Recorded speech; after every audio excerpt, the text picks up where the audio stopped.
हुआ क्या देखो, चौक देखा मैंने, चुप कोने में खड़े थे प्रिय। उस बिजली से मैं चौंक गई, एकदम डर गई, और डर करके मैंने चौंक करके देखा, चुप कोने में खड़े थे प्रिय। मेरे जो प्रियतम लक्ष्मण थे ऐसे मौसम में एक कोने में खड़े हुए मेरे क्रियाकलाप देख रहे थे, मैं क्या कर रही थी। माई मुख लज्जा से छाती में छिपाई थी। तो ये कह रहे कि माई यानी अपनी माँ के लिए कह रहे कि हे माई, मुख लज्जा सी छाती में छिपाई थी, मेरे मुख पर लज्जा थी, मैं लज्जित हो गई, मैं शर्मा गई और उसी छाती में छिपाई थी। मैंने लज्जा के कारण अपना मुख अपने प्रियतम लक्ष्मण की छाती में छुपा लिया, अर्थात डर के कारण मैं उनसे लिपट गई।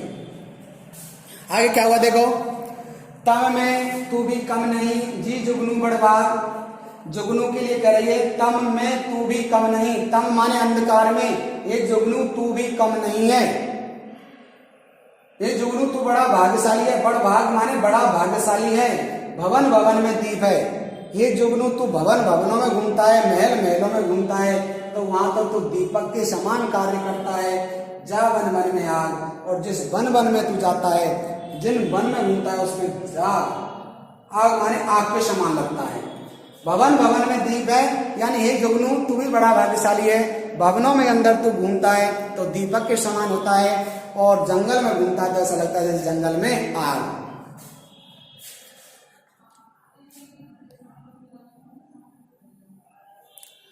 तो देखो यहाँ पर जो उर्मिला है वो कह रही है कि मैं अपने आलिंद में अपने घर के पास ही बने चबूतरे में खड़ी थी।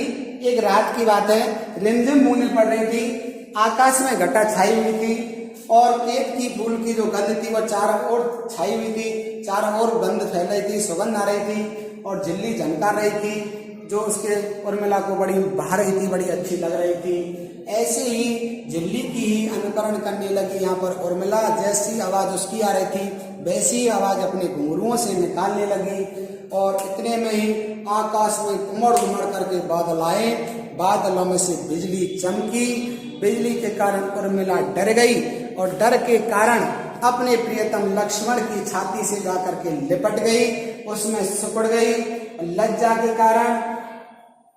और लास्ट में कहते हैं कि जुगनू पक्षी के समान, जुगनू भी बड़ा भाग्यशाली है, तो महलों में रहता है तो दीपक के समान उजाला। अगले वाला पद है, मैं निज आलिंद में खड़ी थी एक रात, रिमझिम बूंदें पड़ती थी, घटा छाई थी, गमक रहा था केतकी का गंध चारों ओर, झिल्ली झनकार यही मेरे मन को भाई थी। करने लगी मैं अनुकरण स्वयं ऊपरों से, चंचलाती चमकी घनाली गहराई थी, चौक देख मैंने चुप कोने में खड़े थे प्रिय, माई मुख लज्जा सी छाती में छिपाई थी। तब मैं तू भी कम नहीं जी जुगनू बड़भाग, भवन भवन में दीप है जा वन वन में आग। कितनी बढ़िया पद दिया है। और मिला करे मैं निज आलिंद में खड़ी थी सखी एक रात, अपनी सखी से कह रही है, अपनी सहेली से कह रही है कि हे सखी हे सहेली, मैं एक दिन की बात है, निज माने स्वयं के आलिंद, आलिंद मान होता है जो घर का मेन दरवाजा होता है उसके पास जो चबूतरा वबूतरा बना होता है, जो चबूतरा जो बना होता है उसे कहते हैं आलिंद। तो मैं अपने घर के पास में चबूतरे में खड़ी थी, सखी से करे एक रात की बात है, मैं घर के पास ही, अपने घर के पास ही बने एक चबूतरे पर खड़ी थी। रिमझिम बूंदें पड़ती थी, घटा छाई थी। कैसा मौसम था, रिमझिम बूंदें पड़ रही थी, धीमे धीमे बूंदें पड़ रही थी, और घटा आकाश में छाई हुई थी। गमक रहा था केतकी का गंध चारों ओर, और गमक रहा था यानी गमक रहा था, फैल रहा था केतकी जो विशेष प्रकार से फूल होता है उसकी गंध चारों ओर फैल रही थी, केतकी की गंध आ रही थी, सुगंध आ रही थी। झिल्ली झनकार यही मेरे मन में भाई थी, और जो झिल्ली होती है वो झनकार रही थी, यही मेरे मन को भाई थी। झिल्ली होती है, जो झिंगुर वगैरह होते हैं वो झनकार रहे थे, ये सब मेरे मन को भाया था। यानी मैं आलिंद में खड़ी थी, अपने घर के पास बने एक चबूतरे पर खड़ी थी, रिमझिम बूंदें पड़ रही थी, घटा छाई थी, और केतकी की गंध फैल रही थी, अर्थात केतकी फूल की जो सुगंध थी चारों ओर फैल रही थी, और जो झींगुर थे, जो झिल्ली थी वो झनकार रही थी। ये सब वातावरण मेरे मन को बहुत अच्छा लग रहा था। हुआ आगे क्या देखो, करने लगी मैं अनुकरण स्वयं ऊपरों से, जैसे झिल्ली झनकार रही थी ऐसे ही मैं अनुकरण करने लगी, जैसा वो कर रहे थे, वो बोल रहे थे, वैसा ही मैं भी कर रही थी स्वयं नुपुरों से। स्वयं माने अपने नुपुरों माने घुंघरुओं से, मैं भी अपने घुंघरुओं से वैसी आवाज निकाल रही थी जैसे झिल्ली निकाल रही थी। चंचला थी चमकी घनाली लहराई थी, चंचला थी चमकी, चंचला माने चंचल, चमकी माने चमकी, घनाली माने घन में बादल में, गहराई माने गहराई थी। बादल गहरा करके आए, उमड़ घुमड़ करके आए, और उनमें से चंचला थी, चंचला माने बिजली चमकी, चंचला थी चमकी, यानी कौन चमकी इन बादलों के बीच में से? बिजली चमकी। हाँ नमस्कार बच्चियों, जैसा कि हमारा मैथिली शरण गुप्त चल रहा था, मैथिली शरण गुप्त का ही साकेत महाकाव्य चल रहा था। साकेत महाकाव्य का नवम सर्ग चल रहा था हमारा। मैथिली शरण गुप्त जो आधुनिक कालीन कवि हैं, इन्हीं का साकेत महाकाव्य और साकेत महाकाव्य का नवम सर्ग चल रहा था।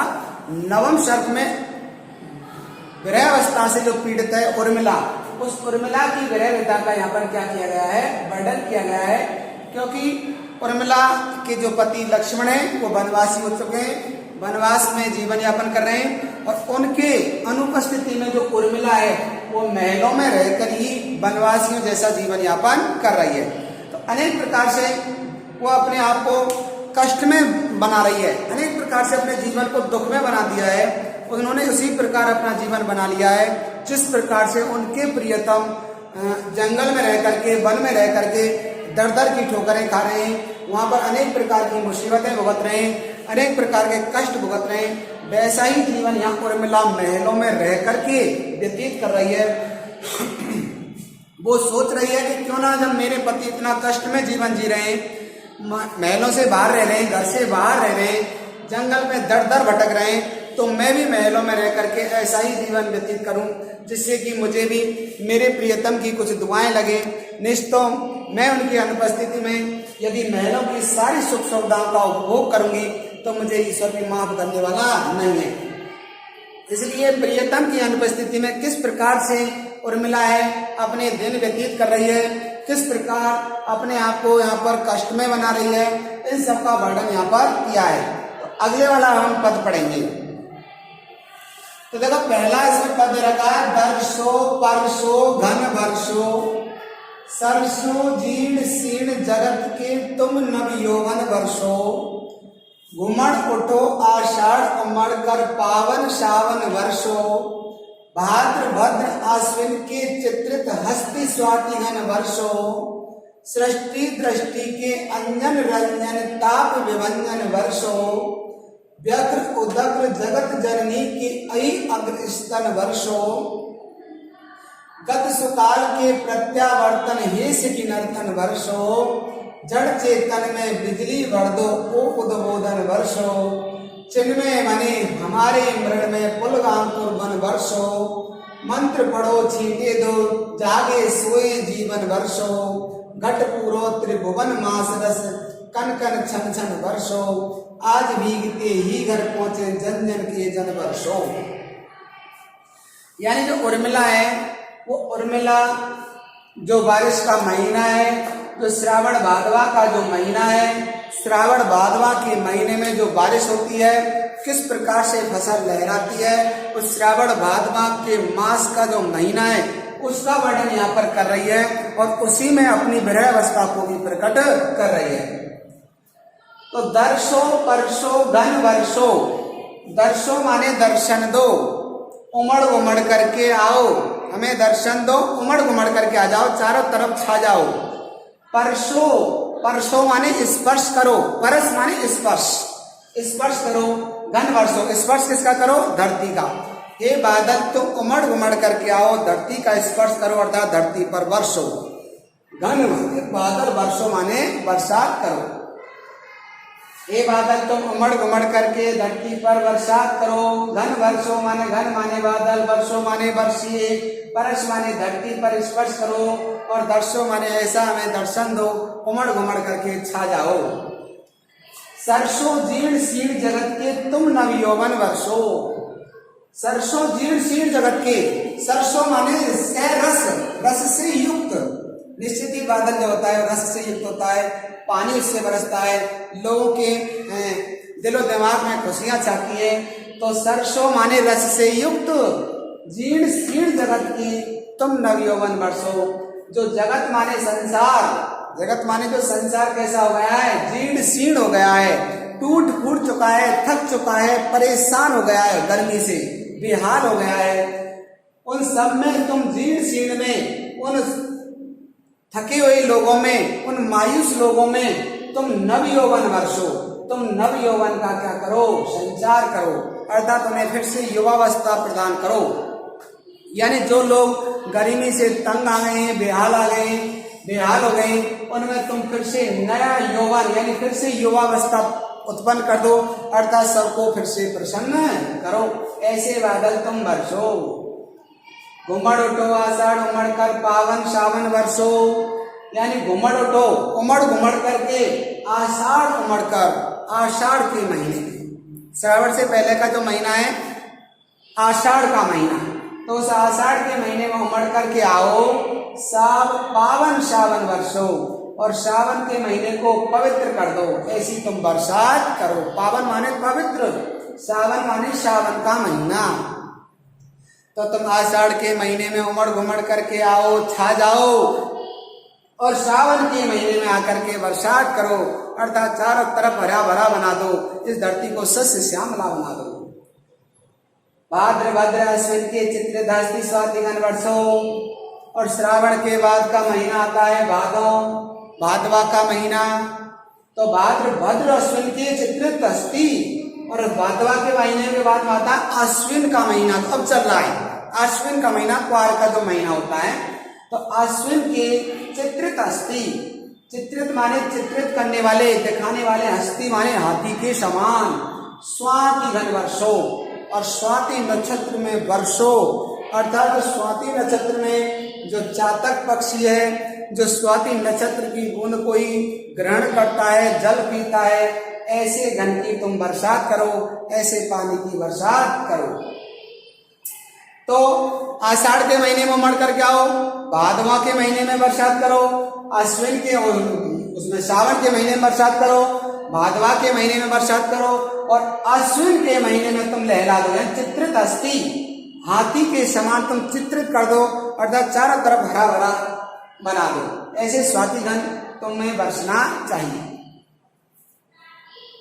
सृष्टि दृष्टि के अंजन रंजन ताप विभंजन वर्षो।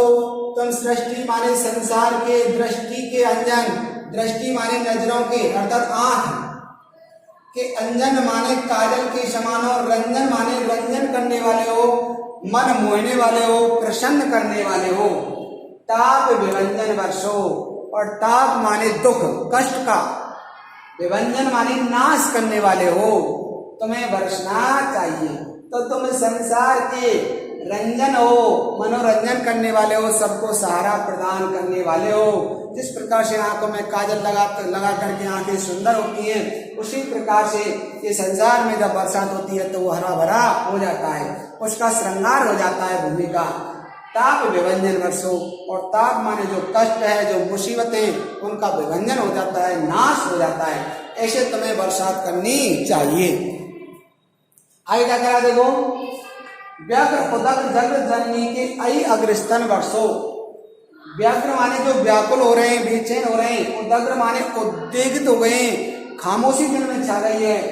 जग जननी के यानी जगत के जननी के, जगत जननी के यानी जो भूमि है, धरती है।